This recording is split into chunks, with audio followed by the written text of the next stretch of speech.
Si aujourd'hui tu passes des heures sur ton smartphone à essayer de trouver des idées de contenu et qu'en plus de ça, au final, ça t'apporte pas de résultats, ça ne te ramène pas de nouveaux clients et que tu as l'impression de répéter tout le temps la même chose,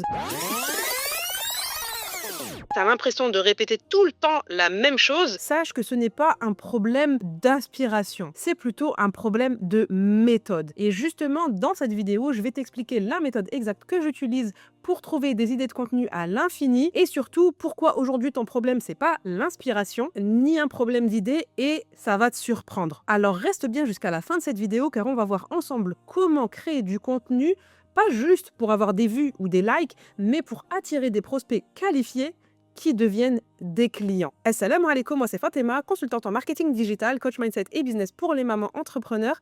Et sur cette chaîne, je te partage mes astuces pour développer ta posture d'entrepreneur musulmane ambitieuse, ainsi que mes meilleurs conseils pour développer ton activité depuis le confort de chez toi. Alors si ce n'est pas déjà fait, abonne-toi et active la cloche pour ne rater aucune des pépites que je te partage sur cette chaîne. À la fin de cette vidéo, je te l'assure, tu sauras exactement quoi poster pendant des semaines. Même si tu penses que c'est compliqué de créer du contenu sur les réseaux ou que ça te saoule, eh bien tu vas voir que c'est vraiment très simple quand on a la bonne méthode.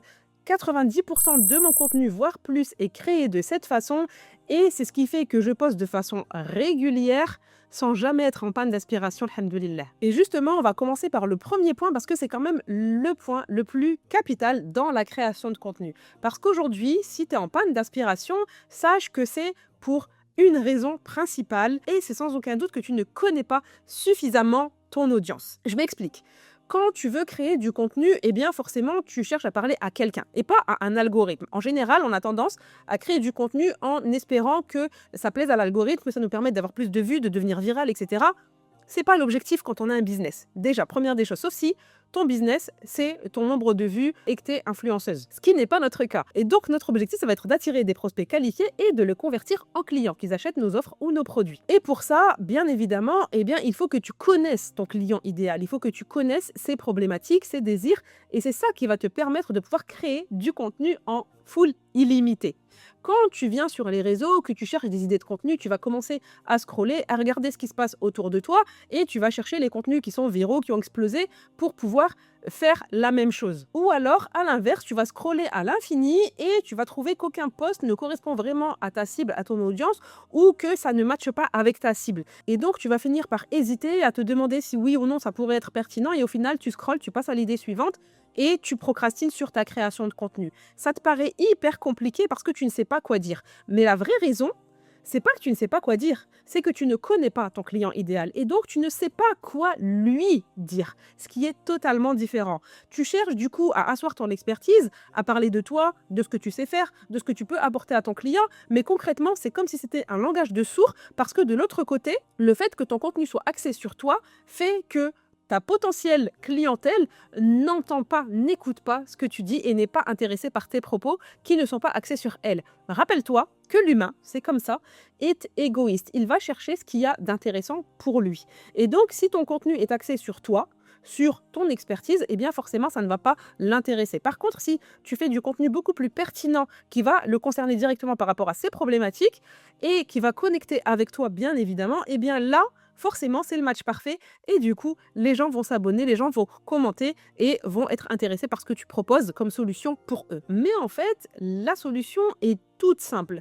Quand tu veux créer du contenu, une idée de contenu est égale à une solution à une problématique plus de l'émotion. Parce que forcément, on connecte avec le côté émotionnel. Et donc, avant d'aller chercher des idées, concrètement, c'est pour ça que ça pêche aujourd'hui, c'est que tu cherches des idées sans comprendre concrètement ce que vit ta cible. Donc, tu dois d'abord connaître les problématiques de ton audience et c'est ça qui va te permettre de justement à faire le lien avec les différentes idées de contenu que tu peux trouver. Donc, concrètement, tu dois d'abord te poser ou poser directement à ta cible les questions pertinentes qui vont te permettre de créer du contenu qui va les intéresser.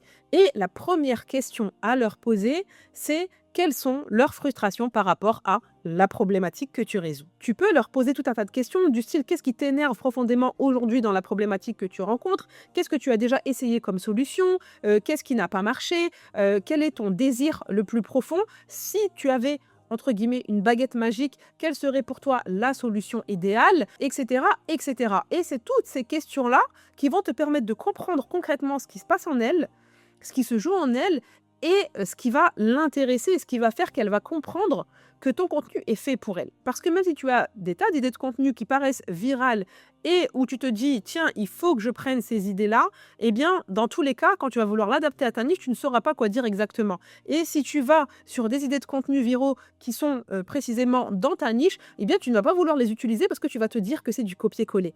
Et tu te retrouves justement dans cette fameuse impasse. Donc justement, le fait d'avoir des idées de contenu seul, ça ne suffit pas. Il faut d'abord que tu saches quelle est la problématique de ton client.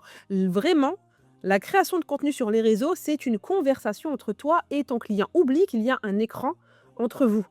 Prends conscience que derrière cet écran, justement, il y a des êtres humains qui ont une problématique que toi, tu peux résoudre. Mais si tu ne cherches pas à entrer en contact avec ces personnes-là, si tu restes focus sur l'algorithme, tu restes focus sur le je dois créer du contenu parce que c'est comme ça en tant qu'entrepreneur pour devenir visible, pour trouver des clients, je dois créer du contenu, eh bien forcément ça ne matche pas parce que ton objectif finalement n'est pas d'aider ton audience, n'est pas d'aider ta cible, de leur apporter des solutions. Ton objectif c'est de remplir des cases, remplir la case de un entrepreneur doit être en même temps créateur de contenu ou encore de eh bien pour créer du contenu il faut plaire à l'algorithme.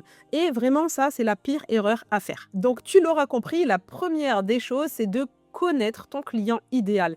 Et pour ça, tu as plusieurs méthodes. Tu peux, par exemple, poser des questions en story sur ces différentes problématiques. Les questions que je t'ai posées juste avant, tu peux revenir en arrière pour les noter. Et tu peux également interagir avec eux en DM, en message privé, du coup, à chaque fois que quelqu'un interagit avec ton contenu. Donc, que ce soit par rapport à un like, par rapport à un commentaire, eh bien, je t'invite à chaque fois, aller questionner ton audience en privé. Pas dans l'objectif d'aller leur vendre forcément tes produits, mais justement de chercher à comprendre leurs problématiques. Par exemple, eh bien, tu vas interagir avec une personne qui a liké ton post et tu vas lui envoyer un petit message pour le remercier d'avoir liké ton post, par exemple, et de lui demander, eh bien, qu'est-ce qui l'a interpellé dans ton post, qu'est-ce qui a fait écho chez elle et est-ce qu'elle rencontre cette problématique.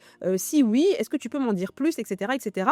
Donc vraiment, l'idée, c'est d'avoir un échange avec ton client pour pouvoir comprendre sa problématique. Ça, c'est ce que font les grandes entreprises en payant des sociétés de sondage. Donc, elles vont payer des milliers, voire des millions d'euros pour pouvoir comprendre profondément la problématique de leurs clients à travers ces fameux sondages. Tu as déjà entendu parler des sondages rémunérés ou pas, où justement les personnes vont répondre à des questions. Mais ça, ces sondages-là, ils sont demandés par des grandes entreprises pour pouvoir travailler leurs produits, travailler leur offre et l'adapter à leur clientèle. Eux payent des millions pour ça. Toi, tu peux le faire gratuitement via les réseaux.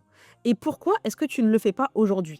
Arrête de te centrer uniquement sur toi, mais si tu veux un business qui fonctionne, tu dois t'axer sur ton client. Ça, c'est le premier shift que tu dois faire aujourd'hui dans ton business. Alors, une fois que tu as compris ça, on va passer à la deuxième étape. Ça va être justement de bien travailler ton angle. Quand tu as bien cerné les problématiques de ton client idéal, eh bien, tu connais ces différents problèmes, on va dire, par rapport à ce que tu proposes. Alors, attention, ça vaut dans tous les domaines. C'est-à-dire que si tu vends, par exemple, des vêtements, très souvent, j'ai le cas des commerces qui me disent « Oui, mais moi, je suis dans le commerce et donc, pour moi, ça ne fonctionne pas. » Bien sûr que si. Quand, par exemple, tu lances un commerce où tu proposes des abayas, eh bien, la problématique de tes clientes, c'est, par exemple, que justement, dans leur secteur, elles ne trouvent pas de abayas ou qu'elles ne trouvent pas de abayas avec les couleurs qu'elles souhaitent ou qu'elles ne trouvent pas des abayas courtes parce que, justement, elles sont de petite taille, comme moi. Et ça peut être plusieurs problématiques différentes. Et tu résout ce type de problématique. Ça peut être le fait de ne pas trouver de abaya avec des tissus de qualité, etc., etc. C'est valable dans tous les domaines, que tu vendes des savons, du parfum, des shampoings, bref, c'est valable aussi quand tu fais du commerce. D'accord? Tu résous toujours une problématique plus ou moins urgente, plus ou moins importante, mais qui reste quelque chose d'important pour ta cible, d'accord? On peut très bien se dire, ouais, mais bon, le fait de trouver des abayas de couleur rose, c'est pas un élément important comme une personne, par exemple, qui est au bord du divorce avec son mari. Oui, effectivement, la problématique est différente, mais toujours est-il que la personne, à son échelle, elle a cette problématique-là et elle cherche à résoudre cette problématique-là que justement, toi, tu résous. Donc, ça vaut dans toutes les activités. Je t'explique maintenant ma méthode en 3 étapes Et puis, je t'expliquerai juste après comment faire en sorte que ce contenu soit différent de ce que tu peux trouver partout, parce que malheureusement, tout le monde aujourd'hui, je crois que c'est 89% des entrepreneurs utilisent des IA pour créer leur contenu. Et donc, forcément, on retrouve le même contenu générique partout. Et je vais te montrer justement comment faire pour ne pas avoir du contenu qui ressemble à tout le monde. Mais dans un premier temps, on va commencer par la méthode parce qu'aujourd'hui, c'est ce qui te fait défaut et justement, je vais t'expliquer comment faire pour trouver facilement des idées de contenu.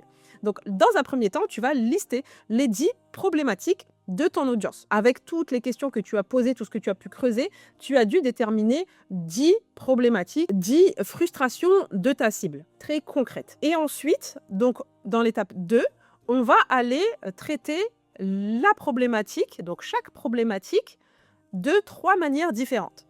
D'abord, sous un angle contrariant, comme par exemple, tu fais mal X parce que non, non, non, non, non. D'accord? Donc, on va traiter la problématique sous un angle contrariant. Le deuxième angle va être surprenant, comme par exemple, personne ne t'a jamais dit ça sur telle problématique, ou j'ai découvert ça et ça m'a bluffé. Et donc, forcément, tu vas en fait chercher à surprendre ton audience avec des informations dont elle n'était pas au courant, ou alors qu'elle renie actuellement. Donc, elle est complètement dans le déni, et c'est très souvent le cas de notre audience. Le troisième angle, ça va être le simplificateur. Donc, l'idée là, c'est de montrer à ton audience qu'il existe des solutions simples, faciles, accessibles, mais qu'elle ne connaît pas encore. Avec, par exemple, voici 3 méthodes simples pour faire X, Y, Z. Alors, une fois de plus, même si tu es dans le e-commerce, tu peux faire justement 3 méthodes pour assortir ton hijab à ta tenue, par exemple. D'accord? L'idée, c'est pas, même quand tu es dans le e-commerce, je fais une petite parenthèse, l'idée, c'est pas forcément de créer du contenu où on va juste mettre en avant les produits qu'on propose. C'est pour ça que je te dis de t'axer sur ta cible et ses problématiques. C'est quelles sont les problématiques qu'elle a aujourd'hui et en quoi je peux l'aider. Créer du contenu qui soit utile pour elle, éducatif, divertissant, etc. Mais qui va lui permettre justement de se dire « Ah ok, celle-là, elle est top, elle est mémorable. » Tu dois être mémorable dans la tête de ton audience parce que justement, tu apportes plus que juste ton business, que juste l'activité que tu fais. Donc, si tu proposes des abayas, par exemple, tu dois apporter plus que ça. Donc, tu peux proposer, par exemple, des conseils en colorimétrie. Tu peux apporter, par exemple, des conseils sur la façon de porter son hijab par rapport à la morphologie du visage, etc., etc. L'idée, c'est pas d'être là juste pour vendre. « Hey, je suis là que pour te vendre. » Ben là, forcément, je te calcule pas. Surtout sur les réseaux, parce que sur les réseaux, on ne vient pas pour acheter. D'accord? On vient pour s'inspirer, pour s'éduquer, pour se divertir, etc., mais certainement pas pour acheter. C'est pas du tout l'intention première de qui que ce soit. Ok? Note-le bien, enregistre et applique. Petite parenthèse fermée, on va passer maintenant à la troisième étape. La troisième étape, c'est de te demander justement sur ce contenu-là, quel est le message que tu as envie de faire passer et quelle est l'action que tu veux que ton audience fasse derrière. Donc, par exemple, si je reprends typiquement, personne ne parle de X, voilà pourquoi, ou moi je t'explique. Donc là, tu vas te demander quel est le message fort que tu as envie de faire passer à ton audience. Qu'est-ce que tu as envie de lui transmettre? Si elle était en face de toi, qu'est-ce que tu lui dirais par rapport à ce sujet-là? Et également, quel est l'appel à l'action? Parce que ça, c'est une règle d'or. On ne fait pas un post sans qu'il y ait un appel à l'action clair à la fin. Systématiquement. Sinon, ton contenu ne sert à rien. Donc l'appel à l'action peut être de s'abonner, d'enregistrer le post, de le partager, de le commenter, mais il faut impérativement qu'il y ait systématiquement un appel à l'action à la fin. Et donc, pour chacune de tes idées, tu vas te demander quel est l'appel à l'action. Est-ce que c'est de télécharger mon guide, mon freebie? Est-ce que c'est d'aller s'abonner, de réserver un appel avec moi, d'enregistrer le post, etc., etc. Quel est l'objectif derrière? Donc, cette méthode en 3 étapes, elle est simple, tu le vois, elle peut te permettre d'avoir des centaines d'idées de contenu pour ton audience, mais avoir des idées de contenu, ça ne suffit pas si tu ne sais pas comment accrocher ton audience. C'est-à-dire que du contenu, il y en a à foison sur les réseaux, il y en a beaucoup trop aujourd'hui, ce qui n'était pas le cas il y a quelques années. Et du coup, tu dois redoubler d'efforts aujourd'hui pour capter l'attention. Primo, parce que justement, notre capacité d'attention a été clairement diminuée à cause des écrans. Et ça, c'est une réalité malheureusement à laquelle il faut faire face. Et secondo, parce qu'il y a tellement d'idées de contenu que tu dois faire en sorte de sortir du lot. Et pour ça, tu dois mettre un effort sur ce qu'on appelle le hook, donc l'accroche que tu vas mettre dans ton contenu.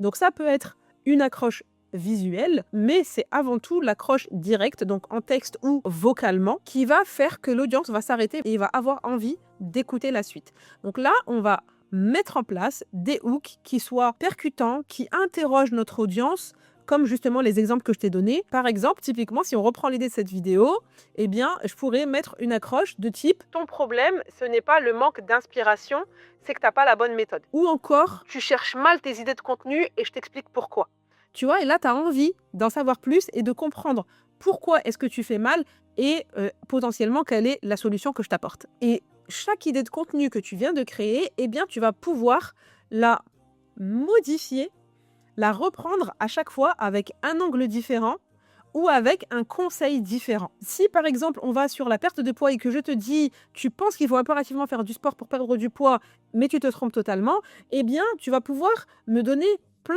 de sujets par rapport à ta thématique sur cette seule problématique-là. Tu peux me dire que non, on peut très bien perdre du poids sans faire de sport et voilà pourquoi. Tu peux m'expliquer par exemple que juste en choisissant bien son alimentation, eh bien tu vas pouvoir perdre du poids. Tu peux m'expliquer également que si tu n'arrives pas à perdre de poids, c'est pas parce que tu fais pas de sport, mais c'est parce que tu as un problème au niveau de tes hormones, blablabla. Bla bla. Tu vois, je peux te sortir un milliard de sujets par rapport à seulement cette problématique de perte de poids et pourtant je ne suis pas experte ni diététique ni coach sportif.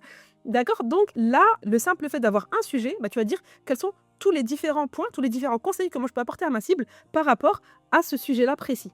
Et à chaque fois, une fois de plus, tu reprends quel est le message que j'ai envie de faire passer et quel est l'appel à l'action que j'ai envie de mettre dans ce post-là. D'accord? Il faut surtout varier les appels à l'action. L'idée, c'est quand même de faire venir les gens vers ton tunnel. Donc, n'hésite pas à amener vers un guide que tu as offert, une vidéo que tu as préparée, à s'abonner aussi ou à enregistrer pour que ces personnes puissent justement rester dans ton écosystème. Mais l'idée vraiment, c'est d'aller les faire sortir des réseaux sociaux parce que, une fois de plus, les réseaux ne nous appartiennent pas. Et donc, il est capital que tu puisses avoir ta propre base de prospects que tu peux utiliser n'importe quand et surtout si jamais tu perds tes réseaux sociaux. Cette méthode, c'est exactement celle qu'utilisent la majorité des entrepreneurs que tu suis, dont tu aimerais avoir la méthode, mais où tu pêches aujourd'hui.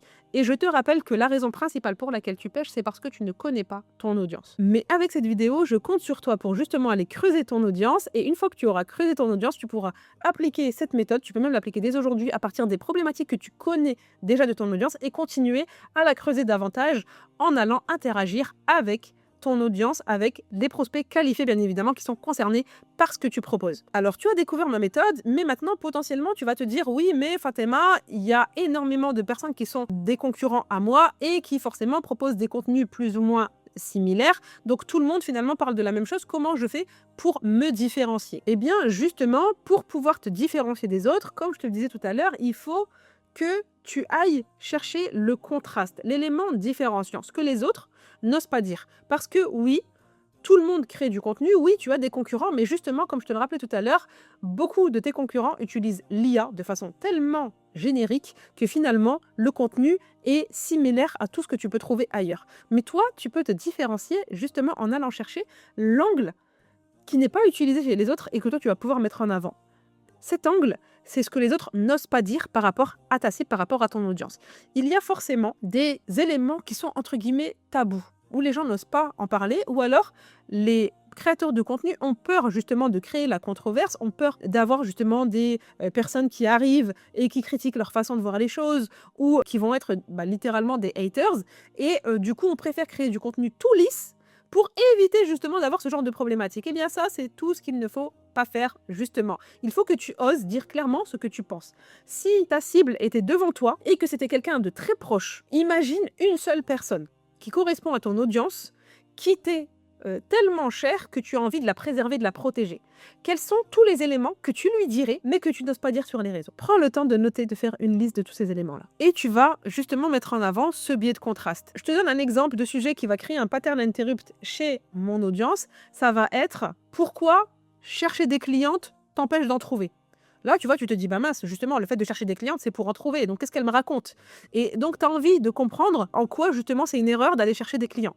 D'accord? Ou encore, typiquement, je pourrais te dire à toi, tu n'as pas besoin de plus de visibilité pour vendre. Et là, tu vas me dire, mais non, mais c'est n'importe quoi. Justement, il me faut de la visibilité parce que du coup, là, actuellement, on ne me voit pas et j'arrive pas à trouver de clients. Mais concrètement, non, parce que tu peux vendre même avec 30 abonnés. Et ça, je l'ai déjà fait plusieurs fois avec mes clientes. C'est un autre sujet, mais si tu veux en savoir plus, n'hésite pas à prendre rendez-vous avec moi. Le lien est juste en dessous de cette vidéo et on pourra parler de tes problématiques par rapport à ton business et de comment je peux t'aider, Inch'Allah, pour pouvoir justement mettre en place un plan d'action qui va te permettre de développer ton activité sans avoir à te convertir en influenceuse et surtout sans sacrifier tes valeurs. Le lien est juste en dessous de cette vidéo. Mais donc, pour résumer, ton contenu doit créer une réaction dans le cerveau de ton audience. Ça peut être le fait de créer un paradoxe, d'attiser la curiosité, voire même de provoquer un mini-choc ou de générer une question à laquelle forcément ton audience a besoin d'avoir la réponse. Et pour ce faire, j'aime bien utiliser Edit parce qu'il y a un onglet spécifique qui te permet de voir les vidéos virales ainsi que les différentes trends que tu peux utiliser. Alors, je te dis pas d'utiliser celle où tu dois danser et te pavaner à la façon d'une TikTokaise, mais vraiment celles qui sont très utiles par rapport à ta niche. Donc, c'est pour ça que c'est capital aussi que dans tes réseaux, tu ne sois abonné qu'à des comptes qui te soient utiles.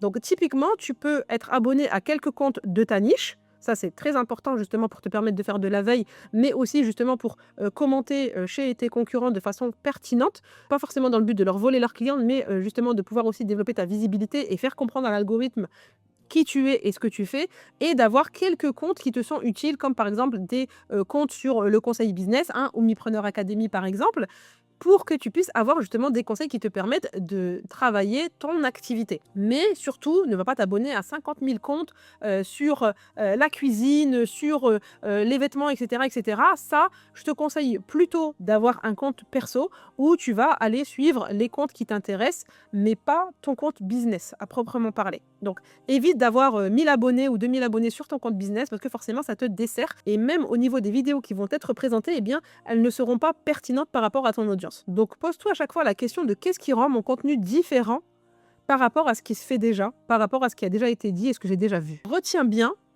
que tu ne cherches pas des idées de contenu, tu cherches avant tout des problèmes à résoudre pour ton audience. Donc, tu cherches avant tout à aider ton audience à solutionner sa problématique.